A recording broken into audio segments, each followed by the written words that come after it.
Il y a quelque chose que l'on sait et que nous avons oublié. Depuis des millénaires, les civilisations les plus anciennes du monde, les Égyptiens, les Grecs, les chamans d'Amazonie, les alchimistes médiévaux, ont tous partagé une conviction profonde. L'eau n'est pas un simple liquide, c'est un miroir, un récepteur, un messager. Aujourd'hui, dans cette vidéo, on va explorer ensemble quelque chose qui touche à la fois la science, les outils et la pratique quotidienne. On va parler de la mémoire de l'eau, des élixirs, de l'eau lunaire et de pourquoi tout ça mérite qu'on s'y attarde vraiment. Que tu sois totalement sceptique ou que tu pratiques déjà depuis des années, je t'invite à garder l'esprit ouvert parce que certaines choses que tu vas entendre vont te surprendre. Je m'appelle Anthony et dans cette vidéo, on va voir quelle a été une véritable plongée pour moi. On commence. Commence avec moi par un voyage dans le temps. Pas besoin d'une machine, juste un peu d'imagination et quelques faits historiques bien réels. Dans l'Égypte ancienne, les prêtres d'Héliopolis exposaient l'eau sacrée à la lumière des étoiles pendant des nuits entières avant de l'utiliser dans leur rituel. Cette eau, ils la conservaient dans des vases en albâtre, un matériau qu'ils considéraient comme vivant. Dans la tradition ayurvédique indienne, l'eau conservée dans des récipients en cuivre pendant 8 heures minimum est appelée Tamraja. Elle est toujours utilisée aujourd'hui pour ses propriétés antimicrobienne. Et la science moderne a d'ailleurs confirmé que le cuivre détruit effectivement de nombreuses bactéries. Les alchimistes européens, eux, parlaient de l'eau primordiale, l'azote, comme d'un principe fondamental. Pas l'azote avec, comme on l'entend, mais AZOTH. Pas de l'eau du robinet, bien sûr, mais d'un concept, l'eau comme substrat de toute transformation.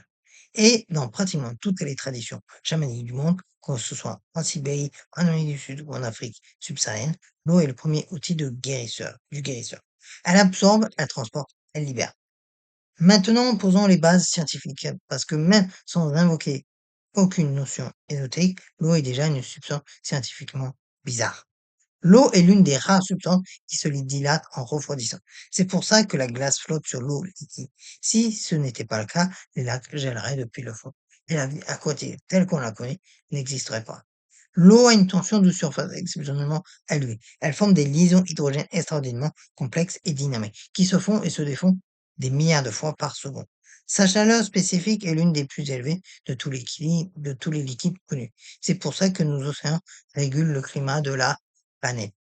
Et voilà ce qui est intéressant. Des chercheurs comme le biophysicien Gerard Pollack de l'université de Washington ont mis en évidence une quatrième phase de l'eau, ni liquide, ni solide, ni gazeux.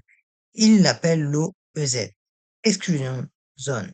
Cette eau structurée, quand elle est au contact des surfaces biologiques ou de certains matériaux, se comporte différemment. Elle exclut les solutés, elle génère une charge électrique. Pollack n'est pas un ésotérique, c'est un scientifique avec des publications dans des revues scientifiques sérieuses. Et ses travaux suggèrent que l'eau en contact avec la matière vivante se structure d'une façon qu'on comprend encore très mal. Est-ce que ça veut dire que l'eau mémorise? On va y venir. Mais gardez déjà ça en tête. L'eau n'est pas un liquide banal. 1988, le journal Nature, l'une des revues scientifiques les plus prestigieuses au monde, publie un article stupéfiant. Jacques Benveniste, immunologiste français, directeur de recherche à l'INSERM, affirme avoir démontré expérimentalement que des anticorps dilués à l'extrême, bien au-delà du point où il ne reste statistiquement aucune molécule, continuent d'activer des cellules immunitaires. Sa conclusion, l'eau aurait gardé la mémoire de la substance qu'elle a contenue. Le monde explose. Nature publie l'article avec une note éditoriale régressive. Il ne cautionne pas les conclusions, mais il publie quand même à condition que des équipes indépendantes tentent de reproduire les résultats. Les tentatives de réplication sont mitigées. Certaines équipes reproduisent partiellement les résultats, d'autres non. Benvidis sera finalement écarté de ce fonction. Il mourra en 2004, toujours convaincu d'avoir raison. Est-ce qu'il avait tort? Peut-être. Est-ce qu'il avait raison? Peut-être aussi. Ce qui est certain, c'est que la question n'a jamais été vraiment refermée proprement. Dans les années 90, un chercheur japonais du nom de Masaru Emoto se lance dans une série d'expériences qui vont fasciner des millions de personnes à travers le monde. Son protocole, exposer de l'eau à différents stimuli, Mots écrits sur des bocaux, musique, intention, prière, puis congeler cette eau et photographier les cristaux formés au microscope. Ces résultats, publiés dans des livres comme Les messages cachés de l'eau, montrent des cristaux magnifiques et symétriques pour les eaux exposées à des mots comme amour, gratitude ou de la musique classique. Et des formes chaotiques, asymétriques pour les eaux exposées à des mots négatifs ou du heavy metal agressif. Ces images font le tour du monde, elles sont magnifiques et elles sont aussi très difficiles à valider scientifiquement. Plusieurs tentatives de réplication en W ont échoué. La méthode Nemoto n'était pas blindée comme les biais d'observation. Ces collaborateurs savaient quelle était au moment de choisir la photo à publier. Est-ce que ça invalide incomplètement ces travaux? Je ne crois pas que ce soit si simple. Ce que je crois, c'est que la question qu'il a posée, l'eau peut être influencée par notre intention, est une question légitime. La méthode, elle mériterait d'être plus rigoureuse cependant. Et c'est là qu'on arrive à quelque chose d'intéressant. Je vais être honnête avec toi, il y a beaucoup de contenus spirituels qui disent les mots quantiques ou fréquences vibratoires de façon très approximative, parfois franchement abusée. Alors je vais essayer d'être précis. Que ce que l'on sait, les liaisons hydrogène de l'eau sont extrêmement sensibles aux champs électromagnétiques. Les études montrent que des champs magnétiques peuvent modifier la structure de l'eau à l'échelle moléculaire. C'est d'ailleurs exploité industriellement pour réduire le calcaire sans produits chimiques. Ce que l'on sait aussi, c'est que la lumière, notamment les UV et certaines longueurs d'onde infrarouges, modifient la structure de l'eau de façon mesurable. Ce que l'on ne sait pas encore, c'est que si l'intention humaine peut, de façon directe et reproductive, modifier la structure moléculaire de l'eau. Ce que certains chercheurs commencent à explorer sérieusement, les effets de la cohérence, des champs de conscience collective, de pratiques méditatives sur des systèmes biologiques dont l'eau est un composant majeur, le Global Consciousness Project à Princeton est l'un de ces projets, même si ces méthodes restent débattues. Donc voilà où j'en suis personnellement. La mémoire de l'eau telle que popularisée est probablement une simplification d'un phénomène bien plus subtil et complexe que ce que l'on peut décrire avec nos mots actuels. Et ça ne m'empêche pas de pratiquer. Parce que ce qu'on vit dans notre corps, ce qu'on ressent, a aussi sa vérité. Revenons sur quelque chose de très concret avant de parler de pratique. La Lune contrôle les marées. Ce n'est pas une fois. C'est de la physique newtonienne. L'attraction gravitationnelle de la Lune déplace des millions de milliards de tonnes d'eau sur la surface de la Terre 2 fois par jour. Le corps humain est composé à 60-70% d'eau. Il sera étonnant que la Lune n'ait aucun effet sur nous. Les études sur le sujet sont contradictoires. Certains suggèrent des effets sur le sommeil, l'humeur, les cycles biologiques, d'autres trouvent pas de corrélation significative. La vérité honnête, on ne sait pas encore, mais le lien symbolique et intuitif entre la Lune et l'eau traverse absolument toutes les cultures humaines. L'eau lunaire, dans des pratiques ésotériques contemporaines et dans de nombreuses traditions anciennes, c'est simplement de l'eau exposée à la lumière de la Lune, typiquement pendant une pleine lune. L'idéal est la lumière lunaire, pardon, qui est en réalité de la lumière solaire réfléchie, non modifiée dans ses longueurs d'onde. Charger l'eau avec une énergie, particulière. Dans les traditions, l'eau lunaire est utilisée pour purifier, pour bénir, pour les rituels de protection ou d'attraction. Dans certaines traditions chamaniques, on parle de nourrir l'eau avec l'énergie de la lune pour amplifier ses propriétés purifiantes et régénératrices. Est-ce que la lumière de la lune modifie chimiquement l'eau? Non. De façon mesurable avec nos instruments actuels, du moins. Est-ce que le rituel lui-même, l'intention, la pleine conscience, le symbole a un effet sur toi qui la prépare et qui la consomme? Je pense sincèrement que oui. Voici maintenant comment je procède personnellement et comment beaucoup de praticiens procèdent. Donc, en ingrédients, déjà, il faut l'eau. Préfère une eau de source naturelle ou une eau filtrée, évite l'eau du robinet si possible. Le chlore et les traitements chimiques sont discordants avec l'intention de pureté. Mais si c'est n'est que ça que tu as, ça fonctionne aussi. L'intention primera toujours. Ensuite, un récipient idéalement en verre, transparent et inerte. Certains utilisent du cristal de roche, donc évite quand même le plastique. Un couvercle ou un tissu léger pour éviter que des insectes ou des particules ne tombent dedans, c'est quand même mieux. Le moment, c'est la pleine lune est le moment le plus chargé symboliquement, et de nombreux pratiquants ressentent une différence notable. Mais tu peux aussi préparer de l'eau lunaire lors d'autres phases selon l'intention. Une croissante pour attirer, l'eau décroissante pour libérer. Le protocole, il y a que 5 étapes. Première, nettoie le récipient, pas juste physiquement. Passe-le sous l'eau courante en visualisant que toute l'énergie précédente est évacuée. Deuxième, remplis-le en versant l'eau pose une intention claire, pas une vague comme que ce soit bon, précise. Je charge cette eau de clarté mentale et de paix interne. Ou je charge cette eau de protection et de confiance en moi. La troisième étape, c'est place sur le récipient d'eau ou sur le bord de la fenêtre où la lune peut la toucher directement. Si possible, évite le verre de la fenêtre. Certains pratiquants sont très stricts là-dessus, d'autres non. Moi, j'avoue, moi, ça m'est égal. La quatrième, laisse toute la nuit de la tombée de la nuit à l'aube. Le matin, du coup, récupère l'eau. Tu peux à ce moment la sceller avec une petite prière ou une intention finale. Range-la à l'abri de la lumière directe du soleil dans un bocal en verre opaque ou dans un placard. Donc oui, il va falloir se lever très tôt. Comment utiliser? Ben déjà, en boire une petite quantité le matin, à jeun en restant présent à l'intention, en aspergeant ton espace de vie pour le purifier, en utilisant comme base pour un bain rituel, ou en intégrant à la préparation de l'élixir. Et on va en parler maintenant. Le mot élixir vient de l'arabe al-iksir, qui lui-même vient du grec xérion.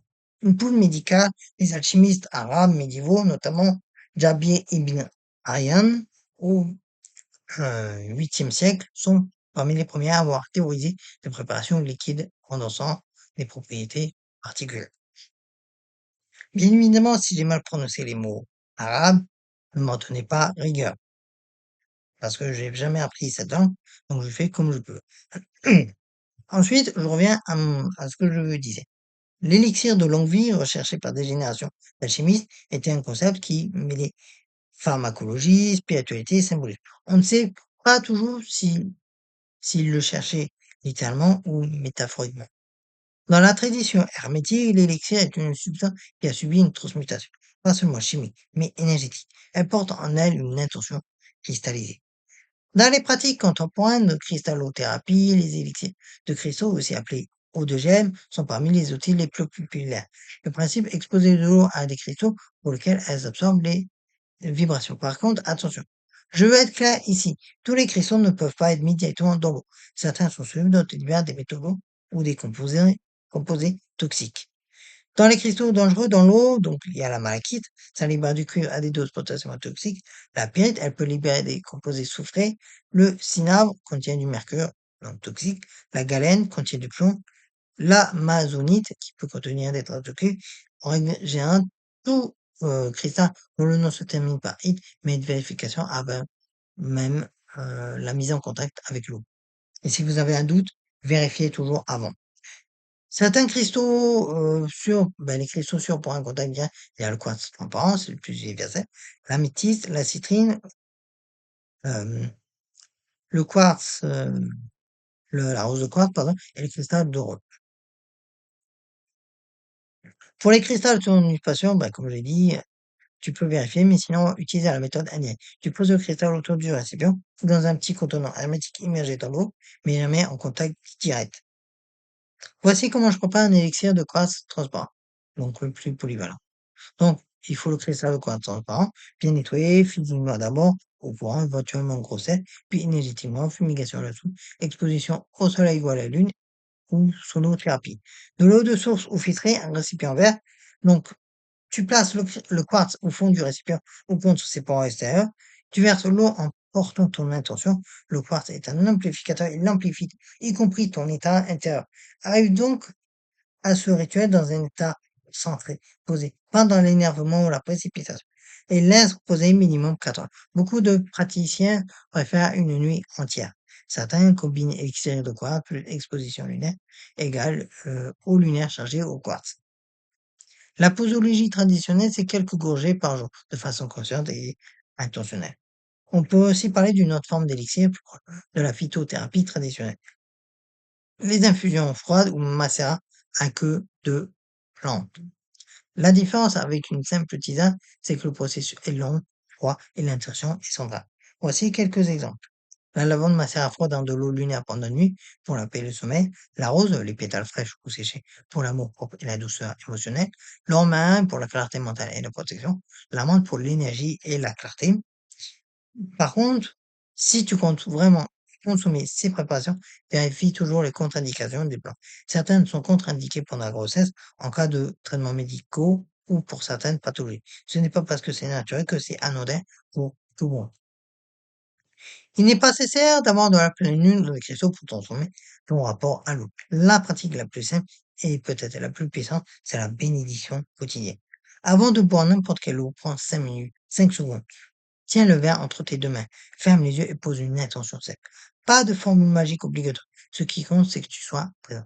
Si tu veux une formule traditionnelle, dans nos traditions, dit simplement quelque chose comme que cette eau me nourrisse, me purifie et m'élève. Ou en latin, aqua vitae, eau de vie. C'est tout. Et si tu le fais vraiment chaque jour, tu vas remarquer que tu commences à boire l'eau différemment, plus lentement, avec plus de gratitude, et ça en soi, ça change quelque chose. Le bain rituel est l'une des pratiques les plus universelles. Toutes les traditions spirituelles du monde connaissent une forme de purification par l'eau. Pour un bain de purification, ajoute du sel de l'Himalaya ou de la mer morte, purifiant et entrant. Quelques gouttes d'huile essentielle de sauge ou de cèdre, pétales de rose ou de lavande si tu veux travailler l'énergie du cœur. Allume une bougie blanche et avant d'entrer dans le bain, formule ton intention telle que, pardon, je libère tout ce qui ne me sert plus et reste minimum 20 minutes. Laisse l'eau travailler. En sortant, visualise l'eau qui s'écoule en portant ce dont tu voulais te défaire. Je veux terminer cette partie sur quelque chose de plus philosophique. Que tu crois ou non à la mémoire de l'eau, au sens littéral du terme, il y a une vérité pratique incontestable. L'eau que tu bois, l'eau dans laquelle tu te baignes, l'eau avec laquelle tu cuisines, elle passe en toi, elle devient toi. Et la conscience avec laquelle tu te rapportes à elle, cette présence, cette gratitude, cette intention, change ta relation à toi-même. C'est peut-être le vrai secret des élixirs et de l'eau lunaire. Pas que de la molécule H2O qui est changée, mais que toi, tu es différent. Tu as ralenti, tu as été présent, tu as honoré quelque chose. Et ça, aucun sceptique ne peut te le voler. Voilà, on a fait un sacré voyage ensemble aujourd'hui. On a traversé l'histoire des traditions sacrées, les controverses scientifiques, les protocoles pratiques des élixirs et de l'eau lunaire, et on a essayé de tenir à la fois la rigueur et l'ouverture. Ce que je t'invite à retenir, bah déjà, l'eau est une substance d'une complexité que la science commence à peine à effleurer. L'humilité s'impose. 2, les pratiques autour de l'eau sacrée traversent toutes les cultures et tous les temps. Il y a dans cette universalité quelque chose qui mérite d'être pris au sérieux. 3, l'intention et la présence que tu mets dans ta relation à l'eau transforme ton rapport à toi-même, c'est mesurable dans ta vie quotidienne. Et 4, expérimente. C'est la seule façon de savoir ce qui fonctionne pour toi. La prochaine pleine lune, pose un verre d'eau sur ta fenêtre. Formule une intention. Le matin, bois-la en pleine conscience. Et dis-moi dans le commentaire ce que tu as ressenti. Si cette vidéo t'a apporté quelque chose, laisse un pouce bleu. Ça m'aide vraiment à continuer ce travail. Et si tu veux aller plus loin, j'ai d'autres vidéos, donc n'hésite pas à les regarder.